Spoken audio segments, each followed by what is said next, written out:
Tonight, the southeast's deadly monster storm. Dangerous winds and wild seas batter the coast. Our beaches hammered. Is there more to come? Splendour in the mud. Cancellations, queues, chaos. Thousands of Queenslanders caught up in a festival nightmare. Busted. The cocaine cartel found operating near Kingaroy, linked to Colombian drug lords. Exclusive, the new vaccine mandate for Queensland police officers.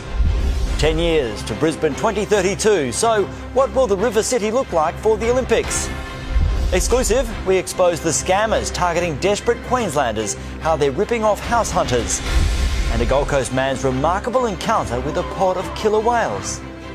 Live from Brisbane, 7 News with Max Futcher. Good evening. The monster storm threatening much of Queensland has turned deadly, with a man's body found in floodwater.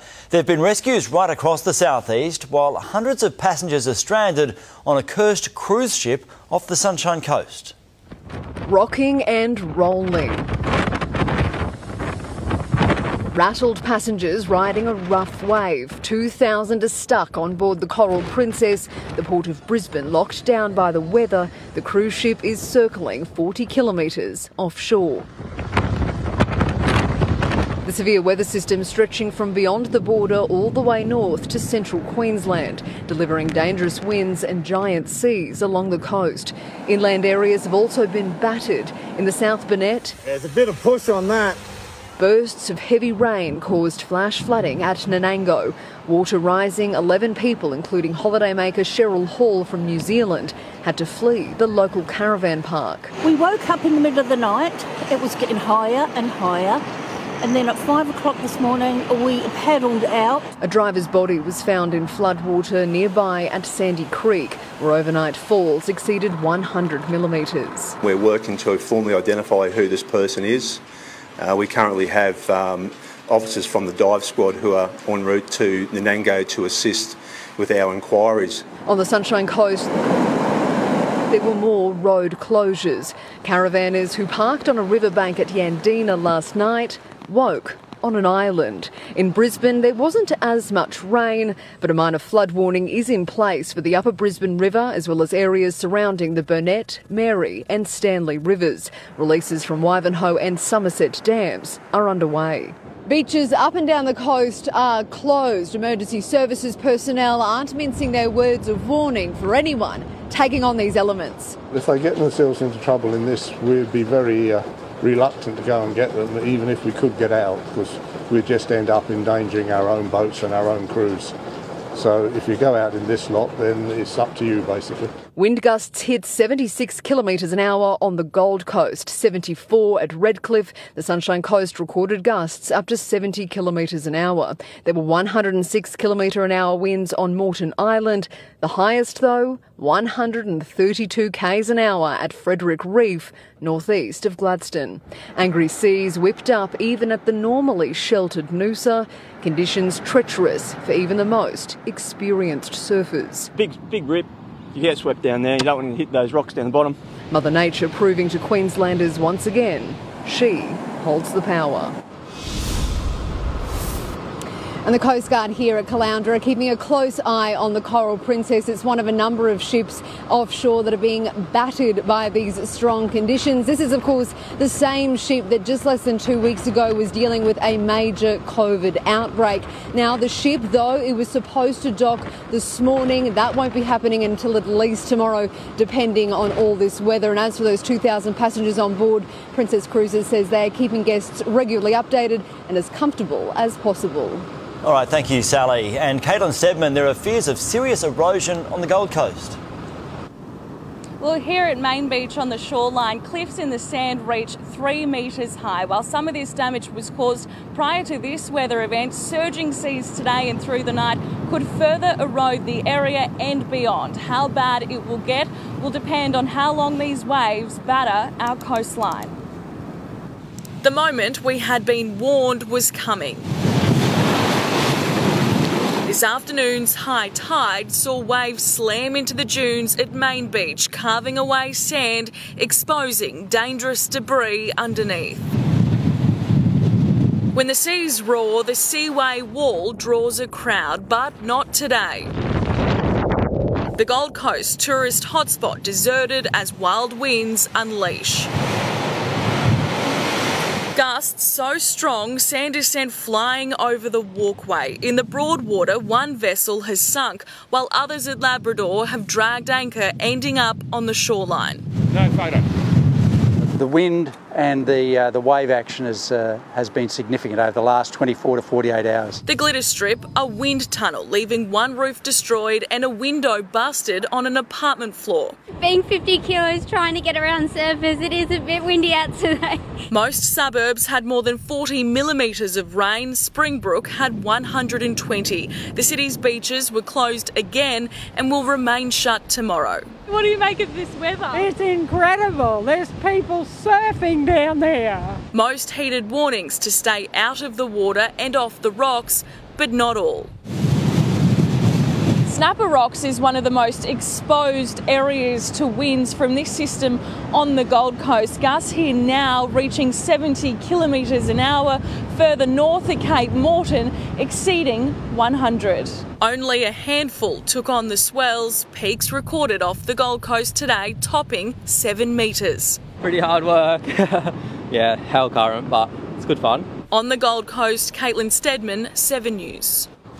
Our coastal weather expert Paul Bird is on the beach tonight. Birdie, when will these seas start to ease? Max, we've still got the worst of the wind to come tonight, so between 10 p.m. and around 6 a.m. still going to whip up those massive seas, but give it till mid-morning tomorrow. It's still going to be quite large, but gradually tapering off. Still 5 metres plus, but give it till the afternoon. We're going to see that swell dropping down to 4.5, 4 metres Sunday. Still 3 metres by Monday, Tuesday.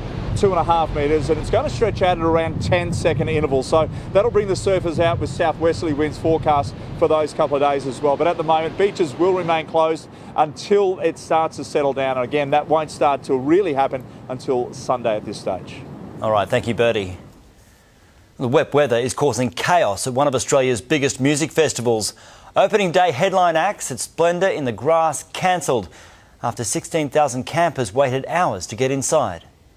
Day one of Splendour in the Grass with barely a green blade in sight. That is our campsite. That's our campsite. It flooded. The festival returning for the first time since 2019 to wild weather and chaotic conditions. I'm not ashamed to admit it.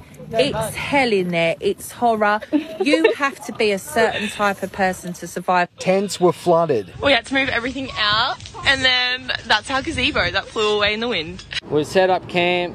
We're sleeping in an inch of water. Last night it was kind of just like it all blew in and a little monsoon, and then this is the swamp now. Cars became bogged, people spending hours in queues going nowhere. We were waiting on the highway last night for 7 hours on the highway. Day patrons lined up for the buses this morning only to be told all performances will be cancelled today.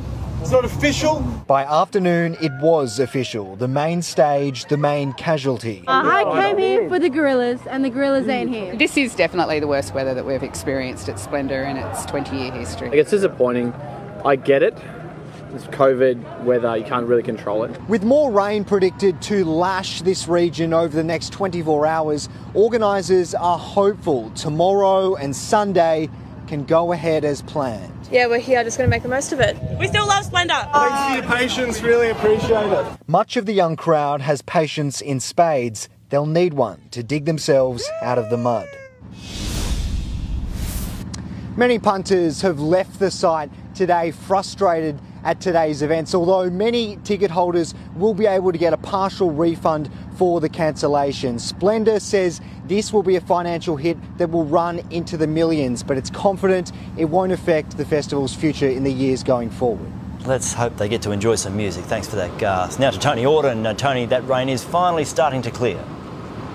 Perfectly timed for the weekend, we will get a chance to dry out. Now today, morning rain eased back to afternoon showers and steadily contracting back to coastal spots as inland areas started to dry out. As we zoom out, rain also clearing offshore further north now too, as the low drags the focus for the heavy rain offshore with it. Any remaining minor flooding should ease back pretty quickly. Now looking ahead, the low moves further away and so does the rain, with just a few lingering showers, especially down towards the Gold Coast into tomorrow. Max, I'll be back soon with the forecast. Thanks, Tony. As Queensland faces a severe third COVID wave, 7 News can reveal the Police Commissioner will mandate a 4th booster shot for officers aged over 50. The service is forging ahead with mandates while the state government moves further away from them. Their mandate is to protect, and the Commissioner says she's protecting officers with mandates. Sending out this direction, all members 50 years old and over must receive their 4th winter booster vaccination. It's in line with the Australian Technical Advisory Group's advice issued just a fortnight ago. But in Queensland, there are still no vaccine mandates for firefighters. Healthcare workers need 2 shots. Paramedics and anyone in aged care must have 3. Only officers will need 4 to keep their jobs. I think the time for some of those mandates is possibly behind us at the moment. It's a little bit more complicated than it was early on when it was very clear that there was a benefit from some of those rules. Queensland's booster rate remains Australia's worst at 64.1%, even as our hospitals face record numbers of COVID patients, above 1,000 today. There were 9,000 new cases. Queensland recorded 10 deaths, and the peak's not here yet. It could easily still be 3 or 4 weeks away if we don't intervene. A week on from the Origin decider at Suncorp Stadium, the results are in. Griffith University research shows COVID cases have gone up 70%. Masks weren't a must, they still aren't. Well, we're not mandating because people have to. We trust people to use their personal responsibility. The ECA begins in a fortnight. Any gathering of people has the potential to be a super spreader event. Schools are taking extra precautions. We are really being careful. I mean, even something like we're not having full school assemblies now. At Marist College Ashgrove, masks are encouraged, not enforced, following the government letting Queenslanders make their choices. Well, Michelle Jensen is with me in the studio now. Michelle, is this a strange move by the Commissioner? Well, Max, it's certainly not in line with what other employers are doing, and in some states, vaccine mandates for police are being scrapped. But this is not a complete surprise. Commissioner Katarina Carroll was in court recently defending her decisions to stick with mandates as officers fight to overturn them. And we get to have a decision in that case. The Commissioner was unavailable today, but the service says their employees are more exposed to the risk of COVID-19 than most other occupations. And there is support on this. The police union still backing mandatory jabs, Max. All right, thanks, Michelle. A drug cartel being controlled from more than 16,000 kilometres away has been uncovered by police in regional Queensland. 9 people have been arrested accused of producing cocaine and transporting it around the country. Surrounded by police, an alleged drug kingpin dethroned in Darwin. The AFP allege a Darwin man arrested last night is the Australian-based organiser of this syndicate, receiving instructions from overseas. A Colombian cocaine cartel worth millions busted open by the AFP, operating from the top end to New South Wales. We identified their movements in the Gold Coast and were able to identify other syndicate members. 9 people have been arrested, 6 of those in Queensland. 2 men are accused of manufacturing the drugs on a remote property near Kingaroy. It was an industrial shed purposely built for the extraction process, and my understanding is it was about 600 metres squared in size. The drugs were concealed in a liquid believed to have been sent from Colombia. The cartel even sent over an expert dubbed the chemist to extract the drug.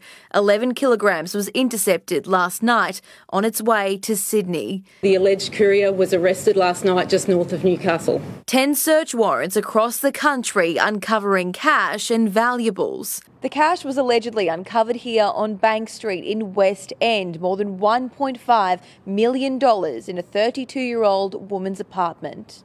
Certainly the intention was then to continue this as an enterprise. The syndicate members face court today and return next month. Anna McGraw, 7 News.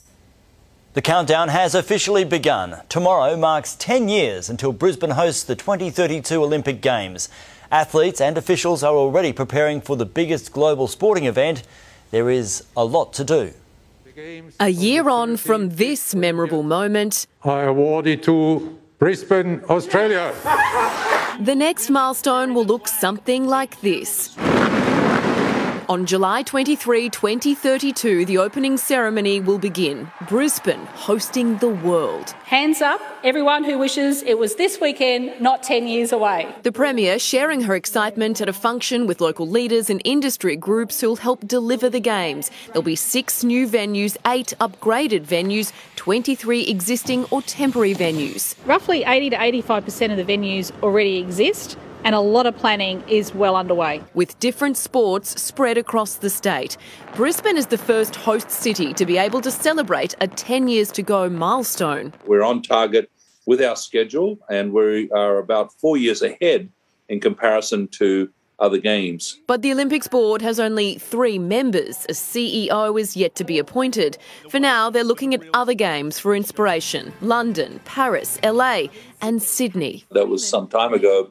There's relevancy in planning there. Hosting is one job, competing is another. Talent scouts are already identifying young athletes and future medal hopes. We need a really strong home team in 2032 to make the most of the Games. Hosting a successful Games is the priority, but all this work and investment is also about how Brisbane and Queensland will benefit long after the last medal is won. How we leverage the Games to solve some of the big challenges that our community is facing. And take advantage of the benefits: an estimated $8.6 million in trade, 130,000 jobs and a $20 billion tourism boost. A winning result, no matter the medal tally.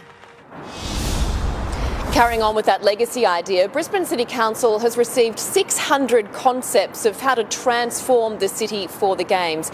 They include new parks, public spaces, artwork, and one suggestion which has already sparked plenty of debate: building a pool on the Brisbane River. So it's basically a pool that has its own filtration system and regular pool water floating in more or less a barge. The Lord Mayor says it's now up to residents to provide feedback on the suggestions. He didn't give much away in terms of his preference, only to say that he ruled out an idea to remove the Riverside Expressway.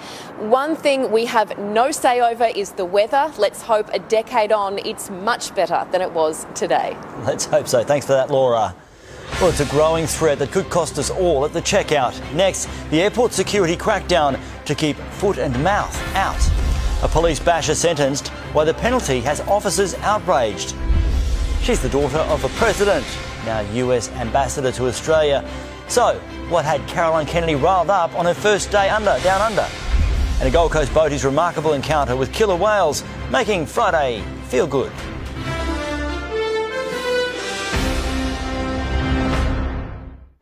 Coming up in 7 News, does it get any lower than this? People could easily be exploited. It's just really wrong. We're on the trail of heartless rental scammers, preying on Queenslanders trying to find a home. Just appalling and should be stopped.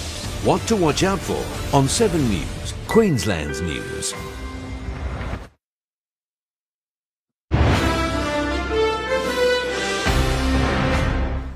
The man who brutally beat 2 young police officers in Victoria with a metal bat has been sentenced to 3 years in prison. The attack, recorded on their body cams, started when they asked a teenager, at the height of last year's COVID restrictions, why he wasn't wearing a mask. Stephen Cleary could be released in just over a year, since he's already been in custody for nearly 10 months. The Victorian Police Union says it's disappointed with the penalty. Passengers coming from Indonesia will be forced into additional screening measures as the government tries to keep foot and mouth disease out of Australia. The strict border controls have been welcomed by farmers. It's the most serious challenge facing Australian agriculture at the moment. But today, the minister in charge has called for calm. Australia remains foot and mouth disease free, and Australian meat products are safe to eat. To keep it that way, biosecurity measures will be beefed up. At international airports across the country, all passengers coming from Indonesia will be required to remove their shoes or walk along sanitation mats which kill virus fragments. We would be the first government in Australian history to use these powers. That shows you exactly how seriously we are taking this risk. Not seriously enough, according to the opposition, with those mats yet to be delivered to most airports. There's tens of thousands of people that have come through this border and not put their foot on those mats. This Indonesian farmer says his cattle are dying every day.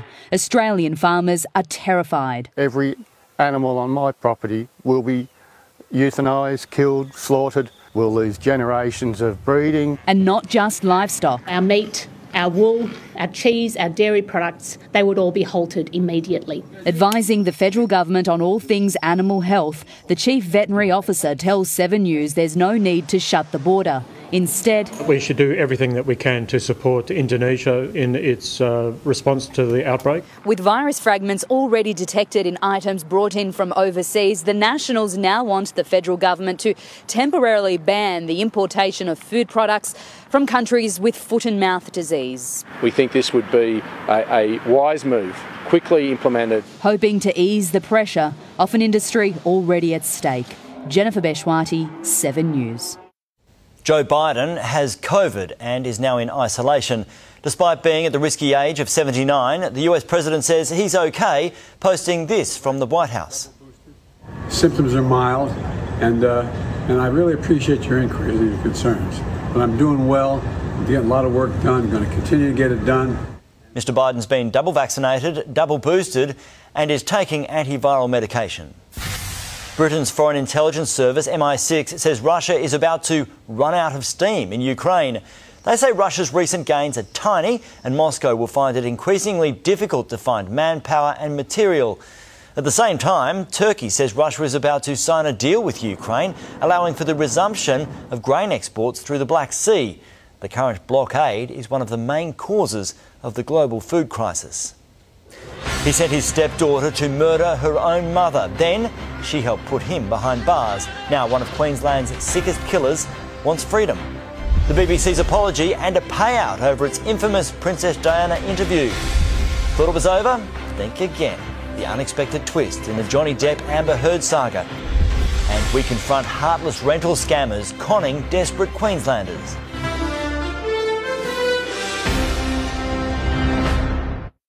Here are the winners of last night's 7 News Ekka ticket giveaway. We're fighting for families and helping ease the cost of living. For another chance to win, keep watching for tonight's code word coming up later in the bulletin.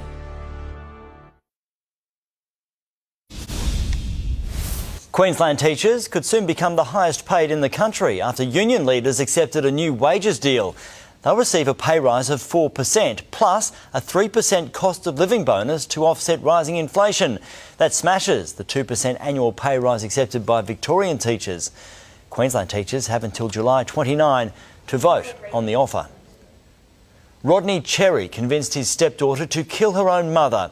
She then helped police put him behind bars. But 23 years later, he wants freedom. In a Blackall motel room, a police sting is underway. Do you know what it's like to actually have had to pull that trigger and do it? I told you what, Debbie. I didn't make you do it. Right? You told me to. Rodney Cherry is meeting stepdaughter Debbie Guys, who is fresh out of prison for shooting her mother. Cherry gave her the gun, showed her how to use it, and convinced her to kill his wife. It's really strange, actually, you coming here without Kira. Kira is Debbie's little sister who went missing 2 years after her mother was killed. This sting helped put Cherry in prison for life for Kira and her mother's murders. Well, we don't know she's there. Oh, come on, Rodney. My 21st and she didn't even contact me. Now 63, Cherry applied for parole in May, facing a no-body, no-parole hearing today. Detective Christopher Knight telling the board Kira's body cannot be found. For years, police have told Cherry the opportunity to find Kira's remains is still open. But not only has he refused to cooperate, he continues to deny he killed her. Representing himself before the parole board, Cherry asked the detective, wouldn't it be a reasonable expectation if someone's been dead 23 years later, there'd be a death certificate somewhere, claiming no one could be held accountable for the teenager's disappearance. Kira's missing, I'm in jail, and the only person who is sitting pretty is Debbie Guys. Get on jail now! That was the day he lost his freedom. The parole board will decide if he gets it back. Rosanna Kingson, 7 News. The new US ambassador to Australia, Carolyn Kennedy, flew in today, all charm, but immediately proving herself JFK's daughter. When a male reporter tried to talk over our female reporter, Kennedy put him right in his place. She's American royalty, JFK's only daughter, Caroline Kennedy, now 64, a lawyer, writer, editor, and as of today, US ambassador to Australia. I'm so excited to be here. I'm so excited. Speaking in Sydney en route to Canberra, Australia's standing in the Pacific was top of the agenda. Everybody is so excited about working together in the Quad and in the Pacific. There's a big agenda, and I can't wait to get started. Her sense of humour on show, stopping a male reporter when he interrupted this female colleague. Did you just talk over the woman? Okay, well, she started. Touching on China's assertiveness, the return of US embassies to Pacific nations, along with the Peace Corps. So I think that China certainly is a big presence here in the region, but I think our partnership is what I'll be focused on. Ambassador Kennedy concedes the US needs to do more in the Pacific and will be using her first meetings with Prime Minister Albanese to discuss where attention should be focused. She first came to Australia 36 years ago on her honeymoon. Since my father served in the Pacific and was rescued by 2 Solomon Islanders and an Australian coast watcher. A long-standing friendship the ambassador is determined to continue. Okay, thanks so much. See you soon, I hope. Okay. Isabel Mullen, 7 News. The Amber Heard saga isn't over yet. Johnny Depp's ex-wife has filed a notice of appeal against the $10 million she was ordered to pay the actor for defamation. Heard's lawyers believe the court made errors that prevented a just and fair verdict. Ricky Martin says he's focusing on healing after bombshell accusations of harassment and incest were withdrawn by his nephew. The 21-year-old had claimed he was the target of physical and psychological attacks after he allegedly broke off a relationship with Martin. Now that the civil case has been dropped, the singer has described the experience as painful and devastating. The BBC has apologised to Prince William and Harry's former nanny over false claims she had an affair with Prince Charles. The British broadcaster also agreed to a substantial payout, accepting lies were told to induce Princess Diana into her bombshell Panorama interview. Almost 3 decades since its broadcast. And a year since the BBC first apologised, the fallout from this infamous scoop continues. Well, there were 3 of us in this marriage, so it was a bit crowded. Reporter Martin Bashir convinced Princess Diana to do the interview through deception. One of the people he lied about was Tiggy Legg-Burke, Princes William and Harry's former nanny. Bashir told Diana that she'd had an affair with Prince Charles, became pregnant with his child and later had an abortion. Today, Legg-Burke, now known as Alexandra Pettifer, appeared in London's High Court for a public apology from the broadcaster, which is also paying substantial damages. Pettifer says her life has been scarred by the false and malicious allegations, adding she knows firsthand how much the royal family was affected by the program and its false narrative at the time, and how much it's haunted them in the years since. The BBC vowing to never again air the interview. Had we done our job properly, Princess Diana would have known the truth during her lifetime. Instead, she died not knowing she'd been deceived. In London, Sarah Greenhalgh, 7 News. A brazen heist at Redbank Plains. Watch as thieves target a jewellery shop in a smash and grab raid. Queensland's worst intersections for red light runners revealed. Birthday boy, Prince George, turns 9. And see a Gold Coast man's amazing encounter with a pod of killer whales.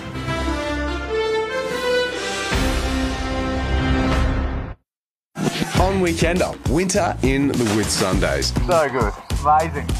Woo! And Cinderella comes to the city, Sunday at 5:30 on 7.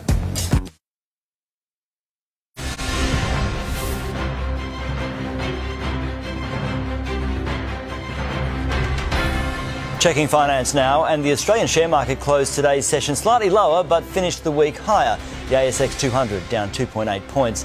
There was a big sell-off of Domino's pizza shares as the forecast for food inflation was raised by its American equivalent. It fell 4%, down $3.34. The Australian dollar is buying 69 US cents and $1.11 New Zealand.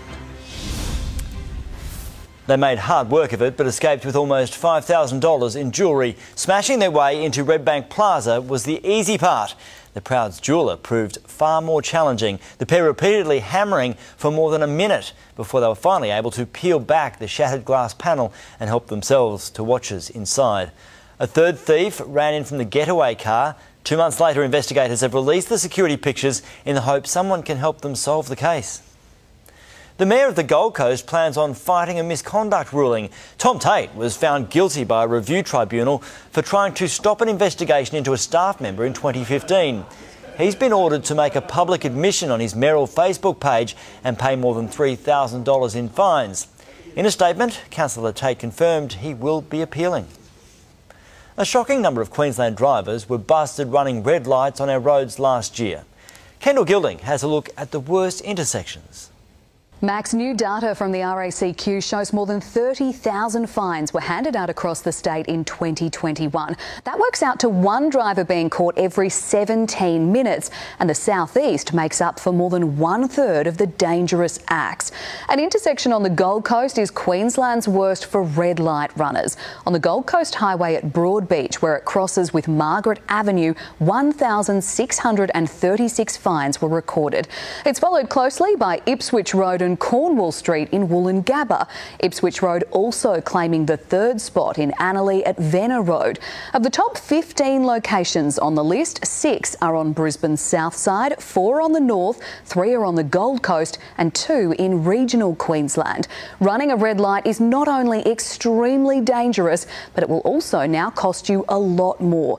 On July 1, the fine increased from $413 up to $575. Thank you, Kendall. The Australian Tax Office is cracking down on what it calls the shadow economy. The ATO estimates $11 billion in taxes are lost each year to businesses and sole traders not declaring all sales, or by demanding cash from customers and paying employees cash in hand. Some of the worst offending industries include building and construction, hairdressing and beauty, cafes, restaurants, trucking and consulting services. The ATO received 43,000 tip-offs last financial year. A new photo of Prince George has been released, marking his 9th birthday. Mum Kate took the snap of the future king while the family was on holiday earlier this month. Desperate Queenslanders are being conned out of thousands. Coming up, 7 News is on the trail of a scammer. The fraudsters preying on people hunting for a home. We'll tell you what to look out for just ahead on 7 News.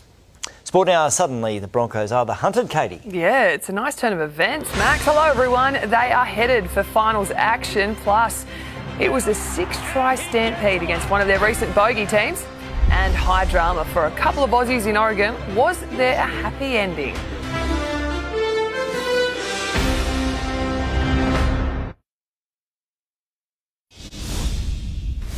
A wave of optimism have swept long-suffering Broncos fans after a Kevolution took a giant stride forward overnight.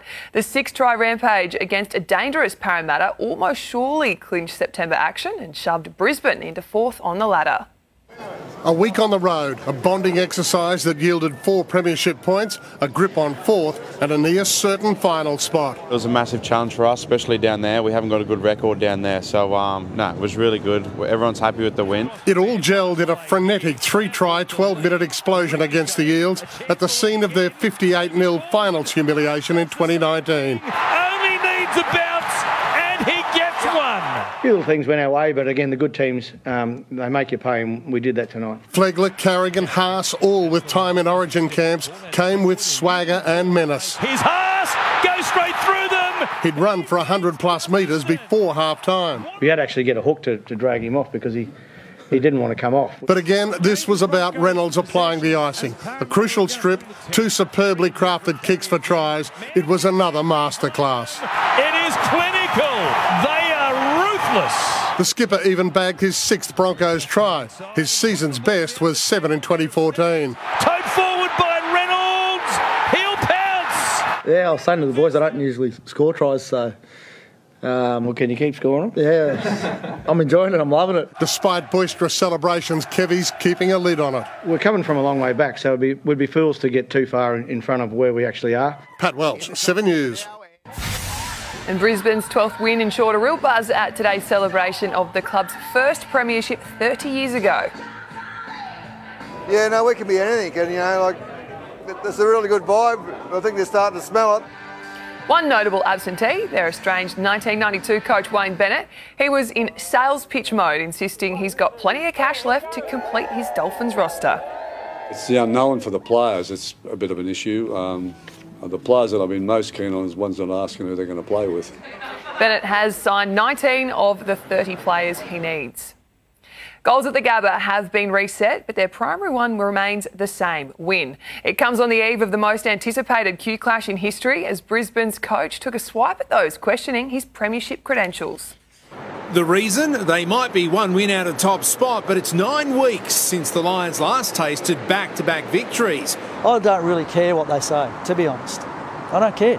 It's got nothing to do with what's going on here within the four walls. And if you look at every team throughout, I mean, Melbourne's going through the same thing. It happens. The coach made a statement, but stopped short of saying his team needs to, with September looming. How you cope with your losses and how you cope with your slumps and how quickly you come out of them is the critical thing. They're saying the same an hour down the M1, practising in-your-face footy after bombing out against Essendon. We did bring our trademark, and that's what we pride ourselves on. So that's been the focus of this week, bringing that trademark for 4 quarters. They also bring history. Foundation captain David Swallow plays game 193, passing Jared Harbrow's club record. Pretty much the heart and soul of the football club. Our first coach, actually, Guy McKenna, he always said, if you don't play for him, play like him. Brisbane have a player like that. There's a reason they call their barometer beast mode. Reece Matheson's a good stoppage player, so I just figured if they're going to tag Lockie, well, we'll bring Reece in. Ben Davis, 7 News. A tense day for Australia at the World Athletics Championships. A semi-final third meant Tokyo breakthrough man Peter Bol had a nerve-wracking wait before clinching the last spot in Sunday's 800 final. Similar for Katrina Bissett, she fell her 800-metre heat. Judges eventually allowed her to advance. After a lifetime of amassing silver and bronze in global sprints, today was Jamaican Sharika Jackson's time.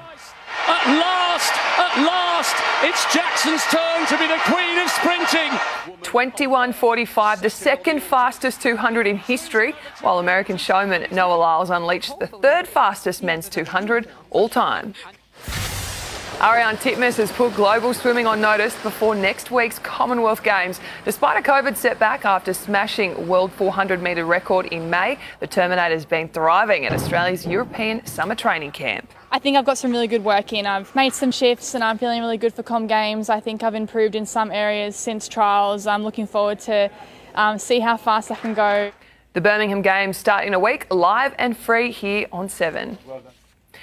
Privatise Big Bash or risk becoming a third-rate competition. That's the plea from Test opener Usman Khawaja to Cricket Australia, who insists the window is now. At the Gabba, spruiking December's Test series with South Africa, it's the Proteas and UAE's new T20 comp that has the inform opener on the front foot. Because the money needs to come from somewhere, and players won't come to the Big Bash unless you're paying them the right money. There's other tournaments that are starting up that are privatised. I'm afraid that if we don't do that, that will fall behind. Khawaja will also take over the Heat captaincy this summer. Don't know how I feel about the privatisation, but I love the Heat. Oh yeah, wherever they can get extra money, Max. Thanks, Kate. We love a feel-good story on a Friday, and this one fits the bill. A Gold Coast man's amazing encounter with a pod of killer whales. The Surfers Paradise local swimming with them as they hunted off Moreton Bay. Apex predators inches away. For Surfers Paradise accountant Bill Bain, a day fishing became a whale-watching trip. I was probably 8 to 10 whales. The incredible close encounter was filmed in Jumpinpin Channel 2 weeks ago. Big teeth, really big, just ungraceful for how big they are. They can sit there still at the side of the boat. Bill met the pod of orcas on his way out through North and South Stradbroke Islands. I stayed with them for about 4 or 5 hours, and then on the way home, coming in at a different spot, came across them again. So confident, he jumped in the water to join the mammals as they swam and hunted fish and a humpback whale. Marine experts say orca sightings are a good sign the humpback population is doing well. Killer whales often venture into areas where they'll find large numbers of the whales to prey on. They had a little baby with them and they were teaching the baby how to hunt. Even Bill's dad, as seasoned skipper, had never seen the animals up close. Something I'll probably never forget. An ocean encounter that's once in a lifetime. On the Gold Coast, Jordan Bissell, 7 News. We have an urgent warning tonight for Queenslanders hunting for a home. Rental scammers are on the rise. What you need to know to protect yourself. And I'll have the latest weather warnings, the weekend forecast and Birdie with the coastal conditions. That's coming up next.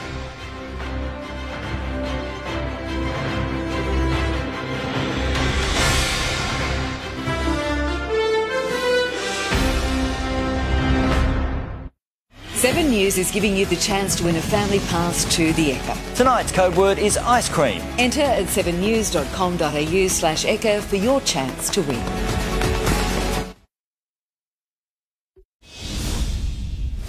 They're desperate and destitute, and now homeless Queenslanders are being targeted by heartless fraudsters. Police say it's an alarming scam that's on the rise. They've issued an urgent warning tonight to anyone searching for a place to live. The voice of a fraudster. The rent is $500 and the bond is $3,000. Conning thousands of dollars out of desperate Queenslanders hunting for a home. Do I have to send my identity stuff? Yeah, the passport, your pay slips. The scammers target our most vulnerable, advertising properties like this on Gumtree and Facebook. They scammed us for $2,400. Same people tried to scam us. Absolutely disgusting. I threatened him with police. He said, you'll never catch me. Today, 7 News caught up with him. Where exactly am I speaking with? You're speaking with Sam from 7 News. We're doing an investigation into this.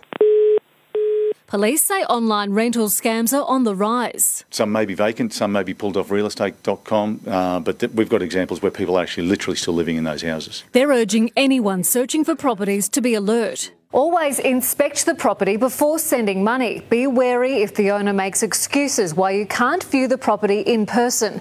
Avoid paying via money transfer and do an internet search with the images to check they haven't been copied from another site. For anybody to think that this is the time to scam money out of people because of the vacancy rates is just really wrong. But this scammer's jig, if everything goes right, then we can expect, might be up. We do send these out for investigation and I'd be very interested in their contact details, thank you. Closing in on a callous conman. Samantha Heathwood, 7 News.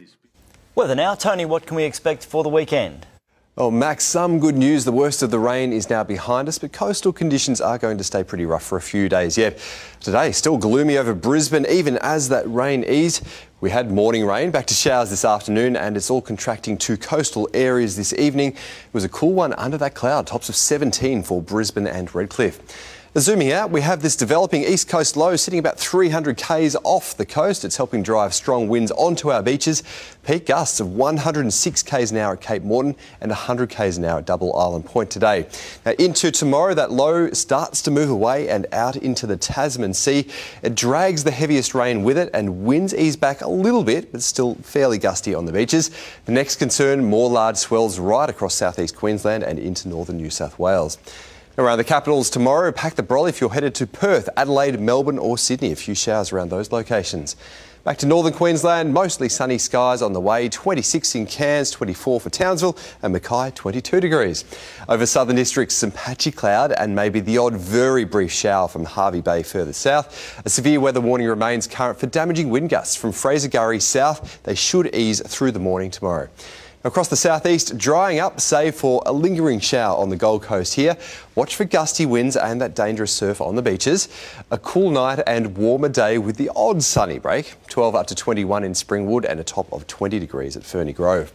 Now in Brisbane, we're looking at partly cloudy skies for your Saturday. A good chance to catch up on some laundry, but maybe double peg it. It will still be breezy. 14 up to 21 degrees. And looking further ahead, this will be a nice change. Mostly sunny skies and warming up. 22 degrees on Sunday and Monday. Then a little short burst of, we'll almost call it heat, 25 degrees on Tuesday.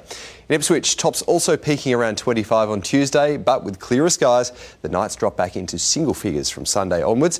Gold Coasters drying out from Sunday and more blue sky into next week, but watch for any erosion or lingering large swells near the beaches. And on the Sunshine Coast, sunny skies return, 24 on Tuesday, cooling down back to 21 or 20 from Wednesday onwards. Now here's Paul Burt with a closer look at these wild coastal conditions. Yeah, thanks for that, Tone. I'll tell you what, everybody, down here at Surfers Paradise, you can really feel and hear the impact of that massive swell rolling in on the beaches at the moment. Now, we're expecting to really start to peak again tonight, still rising on all the wave rider boys up and down the coast. So the peak has not hit yet with the storm surge coming in on the beaches. 5 to 8 metres off Brisbane, peaking over 10 metres, also down on Tweed Heads and Mooloolaba quite large as well. It'll really start to ramp up through till around 5 a.m. tomorrow morning. Now, we do have a small high tide just over 1 metre at 4 a.m. and then we also have that larger high later in the afternoon, so no doubt we'll see more erosion, but thankfully we don't have king tides at the moment. So all beaches will remain closed again tomorrow, guys, but I can assure you it's going to be another wild night across the southeast this evening. All right, thanks, Bertie. And that's all from us this Friday. Thanks for your company. Updates throughout the evening, but for now, from all the team, have a good night.